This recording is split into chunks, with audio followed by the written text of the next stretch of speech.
صحابی کے کسی عمل پر تنقید کیا صحابی کی گستاخی کے زمرے میں آئے گی، یا تنقید بیان کے لیے کی جا سکتی ہے؟ اس میں کیا صحیح درست کیا ہے؟ دیکھیں جی، تنقید تو کسی صورت میں بھی جائز نہیں ہے۔ ایک ہوتا ہے واقعہ بیان کرنا، ایک ہوتا ہے تنقید کرنا۔ واقعہ بیان کرنا تو ظاہر سی بات ہے، نہ گستاخی ہے تو نہ وہ مطلب واقعہ تو بیان کیا جا سکتا ہے نا جی۔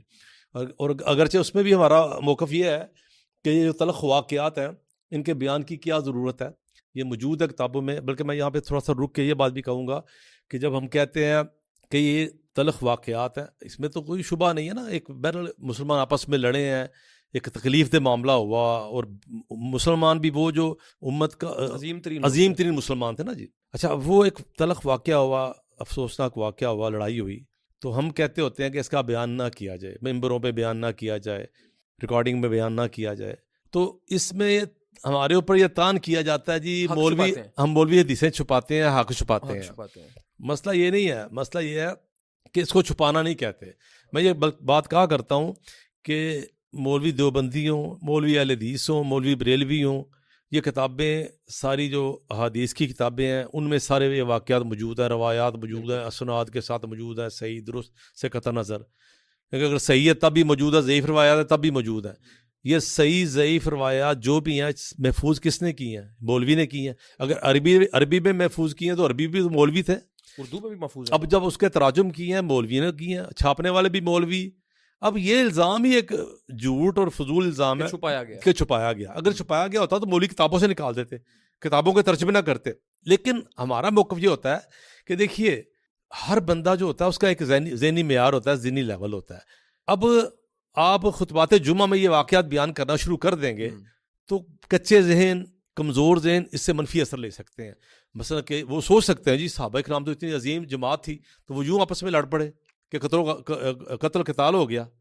تو ہر بندہ ہر واقعے کا مختلف اثر لیتا ہے۔ اس وجہ سے ہم یہ بات کہتے ہیں یہ مشاجرات صحابہ ہیں، یہ واقعات جو ہیں ان کو ممبروں پہ بیان نہیں کرنا چاہیے۔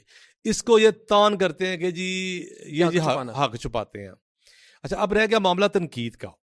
اگر ہم یہ واقعات بیان کرتے ہیں اور اس کے اوپر کوئی تجزیہ کرتے ہیں تو اس حد تک تو جائز ہے۔ یہاں پہ ہم کہتے ہیں کہ پہلی تو بات یہ ان موضوعات پہ گفتگو کم سے کم کرنی چاہیے۔ پہلی بات، اگر کرنی ہے تو آپ گفتگو کر سکتے ہیں، بطور واقعہ بیان کیجئے۔ اس کے بعد کوئی تجزیاتی کام کرنا وہ بھی آپ کیا جا سکتا ہے۔ لیکن اب تنقید کرنا، اگر اب اگلا مرحلہ تنقید کرنا، تان کرنا، تنقید کرنا، وہ پتہ کب ہوتا ہے؟ جب آپ تجزیہ کرتے ہیں، واقعہ بیان کیا پہلا مرحلہ، اس کے بعد آپ نے تجزیہ کیا دوسرا مرحلہ۔ تجزیے کے نتیجے میں آپ کا اپنا ذہن بن گیا، درست نادرست کا، حق نہ حق کا ذہن بن گیا۔ اب اس بنیاد کے اوپر ایک کو آپ نے حق سمجھ لیا، ٹھیک ہے، آپ کا ذہن بن گیا۔ لیکن جس کو آپ نے حق پہ نہیں سمجھا اس کے اوپر اب تان کریں گے، تنقید کریں گے، خاموش رہنا ہے اس کے بارے میں۔ وہاں پہ آپ نے آگے کیا کرنا، وہاں پہ ہمارا عقیدہ یہ، وہاں پہ خاموش رہنا۔ سبب کیا ہے کہ سبب یہ ہے کہ یہ وہ لوگ ہیں جو امت کے بہترین لوگ ہیں۔ سبب یہ ہے کہ جن کے اوپر نبی کریم صلی اللہ علیہ وسلم نے اعتماد کیا۔ یہ نبی کریم صلی اللہ علیہ وسلم کے اوپر جو وحی آئی اور وحی کا جو پیغام آیا، اس کے بعد ان کا منصب، ان کو ذمہ داری دی گئی کہ انہوں نے آگے پہنچانا ہے۔ اتنی بڑی ذمہ داری کے لوگ ہیں، تو ہمارا حق نہیں ہے کہ ہم ان کے اوپر تنقید کریں۔